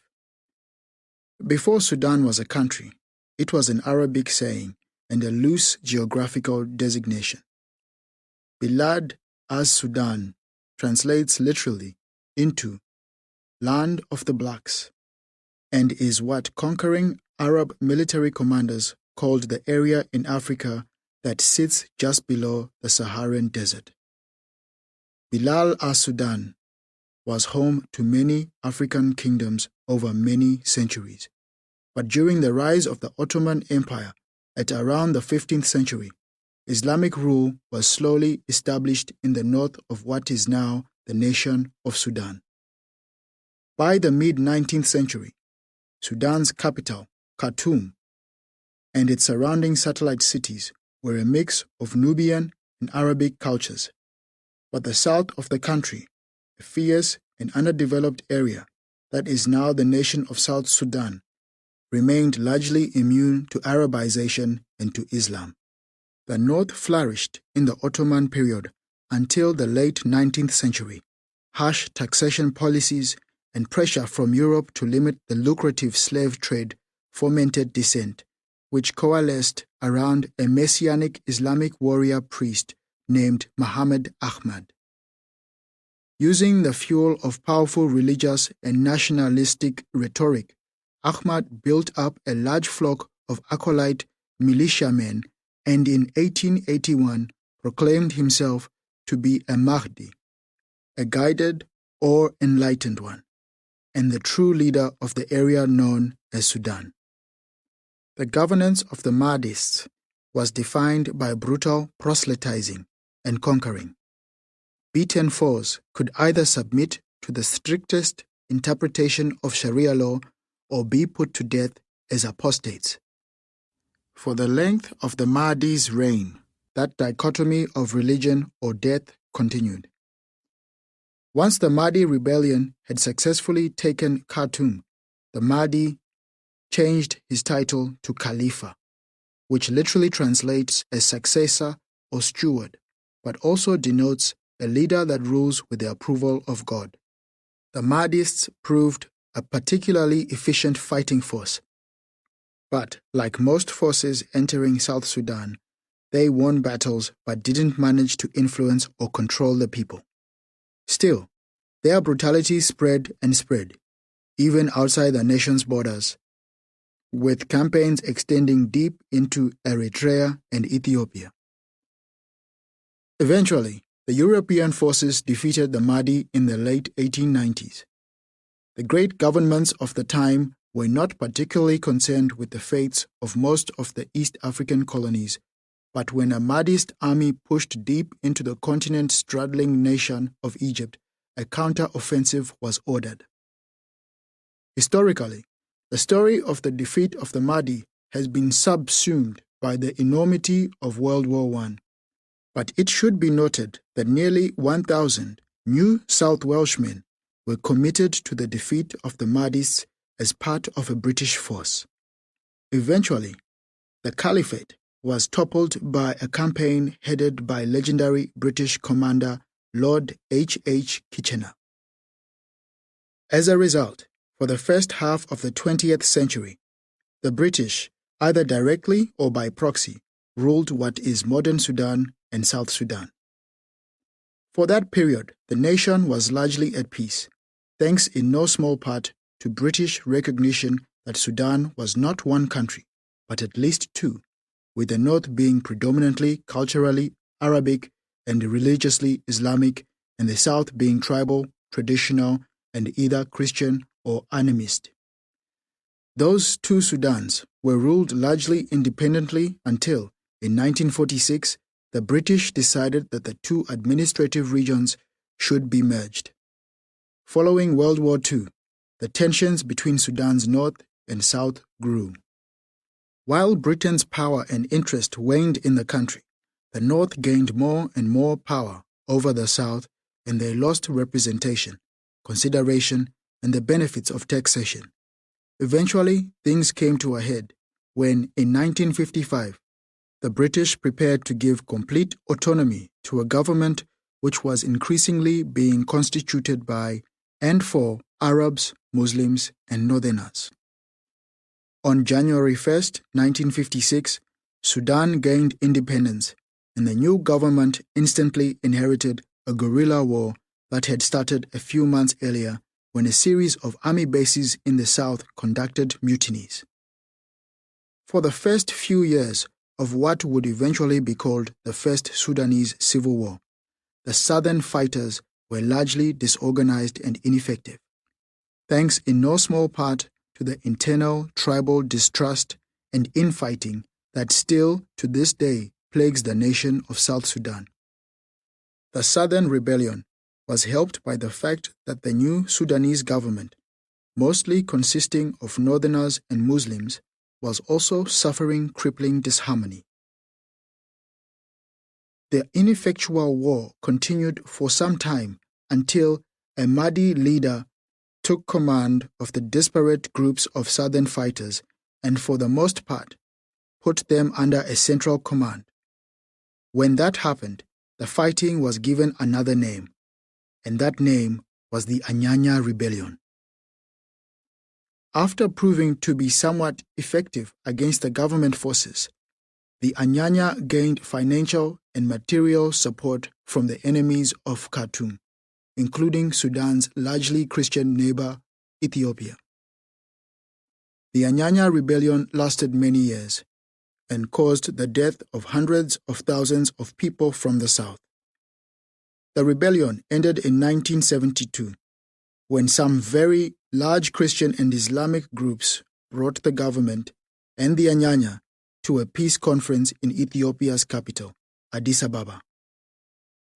The main concession offered to the south was that the southern part of the nation would be governed as one administrative district with certain limited powers of self-determination. When the peace agreement was signed, many former Anyanya field commanders voiced their concerns that the concessions agreed upon were too weak for the peace to be maintained. Those commanders said that nothing short of independence would suffice to guarantee peace, and many maintained their forces, ready to commence fighting if need be. An imperfect peace lasted until the early 1980s, when a bloc of Islamists gained political power in the capital and insisted that Sudan should be a wholly Islamic nation. The group ordained that the South should live under Sharia law, with stoning and amputations legal punishments for transgressions such as apostasy.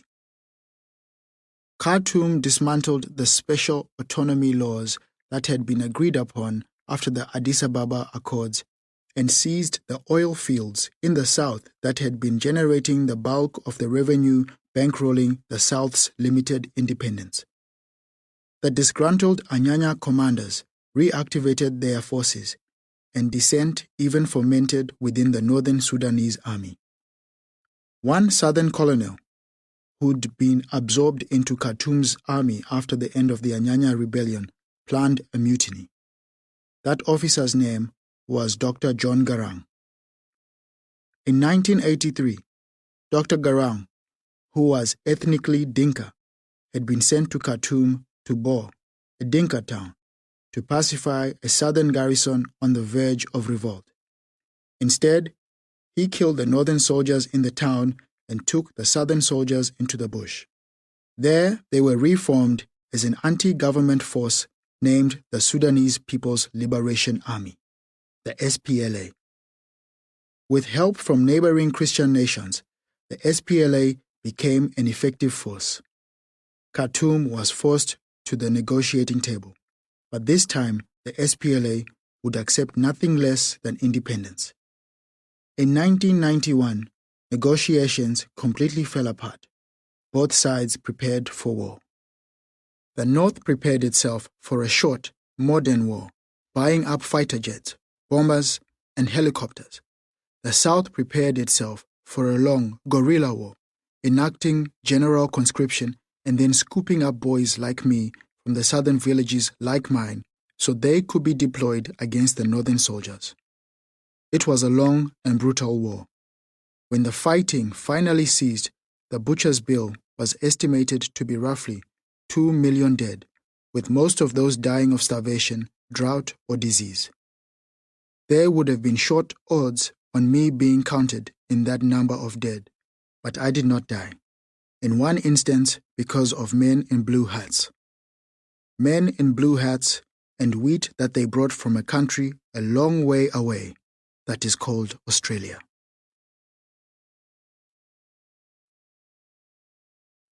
Chapter 4. A Killer is Born. Before I could find a way to die, the camp at Pinudo transformed around me. Women were brought to the camp, and girls and Kawaja, which is what we Dinka call white men. I had never seen any white men before. At first I was confused, because I assumed they were Arabs. Then I thought they were those lighter-skinned men from the SPLA that I had seen at the border. But they didn't act like either of those groups of men, and besides, they were so white they were actually pink. These white men wore blue hats and brought food and medicine. They fixed my fever, and soon I could walk. carry water, and think a thought that coincided with reality. There were all kinds of new food in the camp when the blue-hearted Kawaja came, with the best being a type of wheat that we called Digigstralia. We would mix that Digigstralia with oil and cook it on hot metal plates. Even now, the thought makes my mouth water. Digigstralia was the most coveted of all the food that the white men brought. When we saw boxes of it, which we could identify by a blue rectangle with white stars and red lines in the top left-hand corner, we would practically vibrate with happiness. Digigstralia was a combination of the word digig, a local term for flour, and our best attempt at saying the word Australia, which was where the blue-hatted men said the food came from. The blue-hatted men issued me clothes, a pair of white shorts and a singlet. I wore that outfit proudly for at least a year. When there were holes in my shorts, I'd spend days hunting for scraps of cloth so I could patch up the gaps. When there were lice in my clothes, I'd spend hours baking them on the banks of the river in the searing suns to kill the parasites and their eggs. I was proud of how I looked in my clothes, but they also had a functional purpose, as, when stuffed with cardboard, they acted like armor against the beatings with sticks that I still suffered from the older boys from time to time. This protection was especially necessary when a disease that I am yet to identify, manifested by weeping, welting rashes on the buttocks, swept through the camp. Asses were sore all across the camp, and I remember one of the boys who had been washing in the river ran screaming as fish began eating the exposed strips of his buttock flesh. Things were still difficult then, but life was also easier than it had been before. Boys were still dying, but at a lesser rate. It was good to wear clothes and eat food. I started to remember who I was and where I was from, and I started to remember that there had been people who had cared about me. We started worshipping those Kawaja because they usually brought food, clothes, utensils, or medicine with them when they came. The other boys and I would compose light-hearted children's songs, the first any of us had sung since we had been in our villages, about these magic people of abundance, and we'd sing them heartily when the white men came into the camp. The SPLA were also happy when the Kawaja came into the camp, but only if the soldiers had been tipped off before they came. Before the white men arrived, the soldiers had much to do. Their uniforms had to be changed, their guns stowed, and the wooden training guns taken from the older boys. I think that the SPLA accepted and probably even facilitated the UN ostensibly taking control of the camp. The SPLA was losing a lot of human cargo in that fetid holding pen.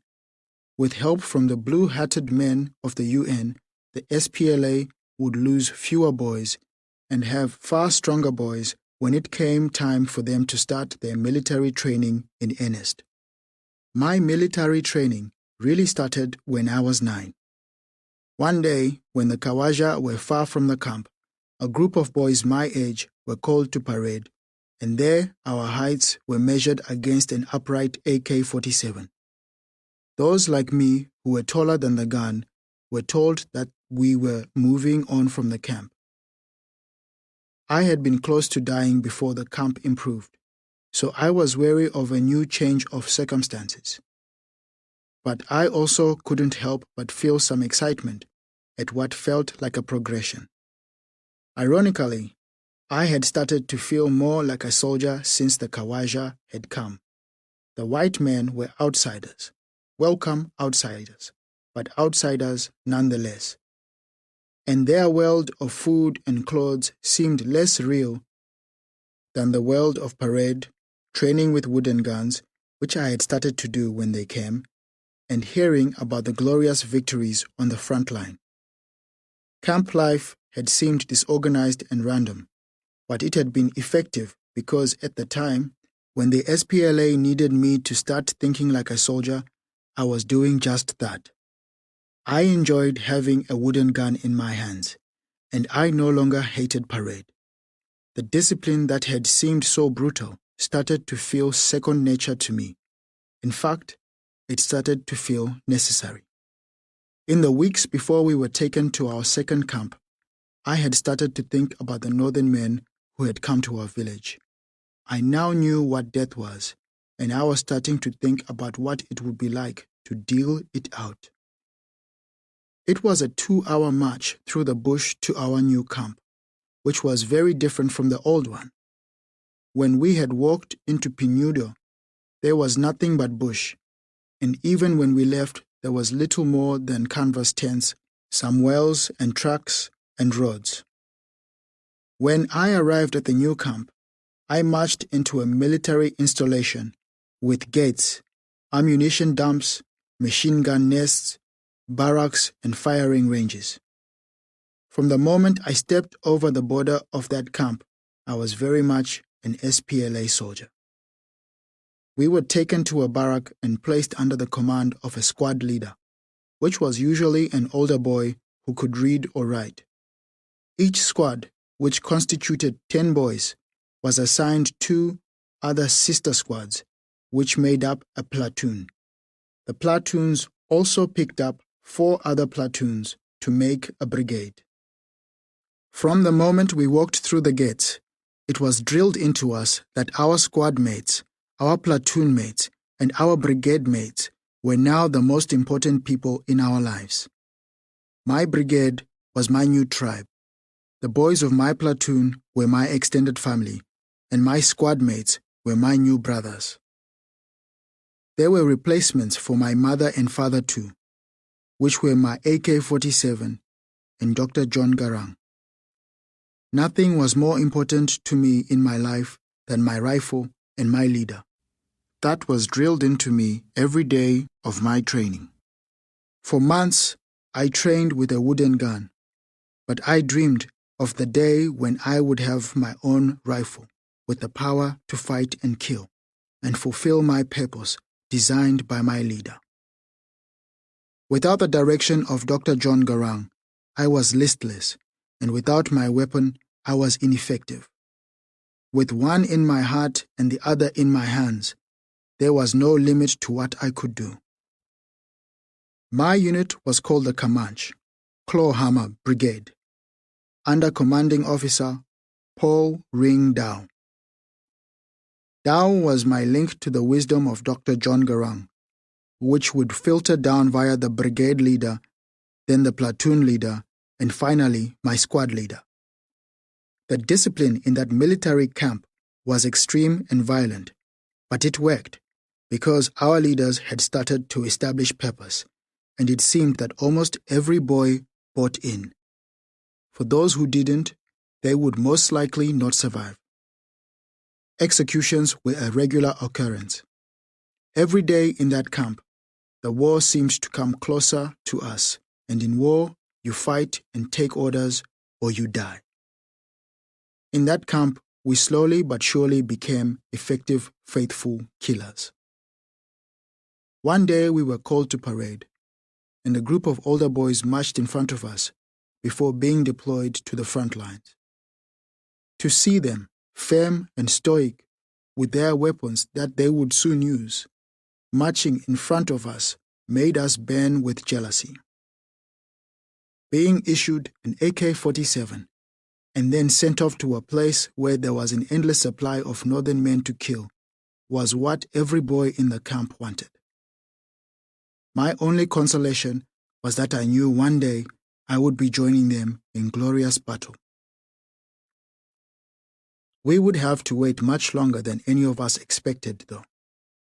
Unbeknownst to us boys, there was another war raging nearby, and that war was to spin us young recruits off the axis of combat that the SPLA had planned for us. It happened one evening, when we were confined to barracks. We had been hearing gunfire outside the wire for some days, and that night, the staccato, rat-tat-tat, was being joined by the deep booming of artillery landing nearby. We lay on our cots with our eyes open as the barracks roof shook from the bombs. I had no idea who was doing the shooting or why, but we could tell that the officers were becoming increasingly agitated as the report of explosions sounded closer and closer to the camp. Then the call came. The platoon commanders rushed into the barracks and told us that there was a general evacuation. There was no plan for escape. We should just grab what we could in our hands and run where they didn't appear to be shooting. When I got out of the camp, I could see tracer fire overhead and the flash of artillery explosions illuminating the night. Boys ran in all directions, but we mostly ran west, towards Sudan. I ran west. I know now that the forces that nearly overran our camp were Eritreans fighting for independence from Ethiopia. As we were allies of the Ethiopian government, the Eritreans would have not considered it a waste of bullets to shoot SPLA recruits. I ran through the night with the bulk of the crowd towards the border. When I got to the bank of the Gilo River, the rough border mark between the two countries, there was a glut of boys looking backwards and forwards, manically, at two terrible fates. In front of them was a black blanket of water rushing, peaking, and roaring a terrible roar. Behind them were the Eritrean troops, who were now obviously intent on giving chase and were firing at us. Despite being a fisherman's son who had lived on the Nile, I, like most of the boys, was yet to learn to swim. John had tried to teach me just before I was taken into the army, but I had disappeared from his grip while he was sparing me to kick my feet and ended up sinking. It took him quite a few moments to find me again, and not before I had roiled and rolled underneath the canopy of the Nile and developed a hatred of being underwater. A rope had been strung across the Gilo to help the boys cross, but it had broken, sending some boys on it under the dark, wet surface. Some emerged and made it to the bank. Some didn't. A second rope was being strung, but the sound of gunfire was getting closer and closer. When I entered the river, I clamped both hands on the rope, gripping with fear. It was only adrenaline that allowed me to let go with my rear hand and hold on with my front hand. By the time I got to the Sudanese side of the river, I looked back to see the Eritreans were fighting the SPLA rear guard, and the boys who couldn't swim had thrown themselves into the river anyway and were flailing around. When there were no more Sudanese on the Ethiopian side of the Gilo, the Eritreans stopped firing and started screaming at us in Arabic. We stopped and stared. In the moonlight, I saw that the advancing troops were mostly women, and they were flashing their private parts at us. The screaming continued, coalescing into a chant. You were chased away by pussy. You were chased away by pussy. You were chased away by pussy. We rushed back into Sudan before these mad women could follow us, but the structure of our units had broken down. Some went south, but most of us went west, retracing our steps back to Pachela, where a refugee camp had been established. When I entered that camp, I became, for the first time in my life, a legitimate refugee, and found that a refugee's life was indistinguishable from that of a soldier in waiting. The months after fleeing Ethiopia were very lean indeed. There were no Kawaja in blue hats, and no Digigstralia in the camp in Pachela. Most of us survived on whatever bush fruit we could scavenge. Once again, us boys became thin and sickly, especially the boys who ate the wrong fruits. More started to die.